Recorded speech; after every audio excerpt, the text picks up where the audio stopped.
Bonsoir à tous.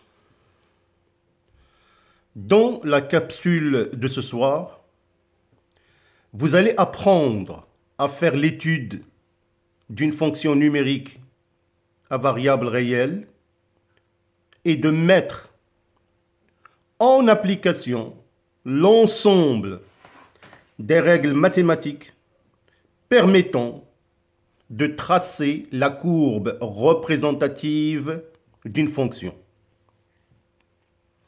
Je vous invite à prêter toute votre attention pour suivre les différentes étapes de réponse pour pouvoir maîtriser l'étude des fonctions et l'utilisation des quantificateurs logiques.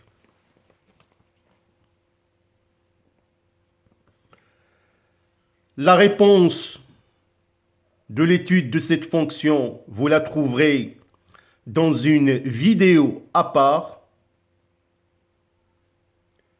Bien évidemment, vous allez trouver à la fin du problème les références de la vidéo qui va vous permettre de voir de près la résolution de cette fonction. Alors, je vais bien évidemment vous lire l'énoncé du problème et j'espère que vous allez essayer avant de visualiser la vidéo de réponse. On considère la fonction numérique de la variable réelle x, définie comme suit. f de x, l'image de x par la fonction f est égale x racine carrée de x plus 1 moins x moins 1 sur racine carrée de x plus 1 moins 1, soit CF, sa courbe représentative dans un repère OIJ, un repère orthonormé, montrer que le domaine de définition df est égal à l'intervalle moins 1, 0, union 0 plus l'infini. Question numéro 2. Calculer la limite quand x tend vers 0 plus, c'est-à-dire à droite de 0, de f de x, et la limite quand x tend vers 0 moins, à gauche de 0, de f de x. Interpréter le résultat géométriquement. Calculer la limite quand x tend vers plus l'infini de la fonction f de x. Petit b, montrer que la droite delta d'équation y égale à x est une asymptote à la courbe CF. Question numéro 4. Étudier la dérivabilité de la fonction f à droite en x0 égale moins 1. Donner une interprétation géométrique à ce résultat.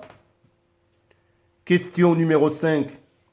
Calculer la dérivée f' de x pour tout x appartenant au domaine de définition moins 1 et établir le tableau de variation.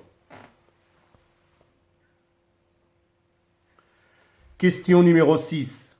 On pose t égale racine carrée de x plus 1 pour x appartenant à df. Montrer que f de x égale à 0 est équivalent à t au cube moins t au carré moins t est égal à 0. Déterminer les points d'intersection de la courbe CF avec l'axe des abscisses. La dernière question, tracer CF, la courbe représentative de la fonction f. On accepte que la courbe CF admet un point d'inflexion d'abscisse situé entre 0 et moins 1. Alors voilà, juste en bas, la réponse de ce problème, vous la trouverez dans la vidéo. Vous mettez seulement étude de la fonction AX/2021 et vous allez trouver la réponse de ce problème. Mais j'espère bien sûr que vous essayez avant de voir la résolution. Bon courage!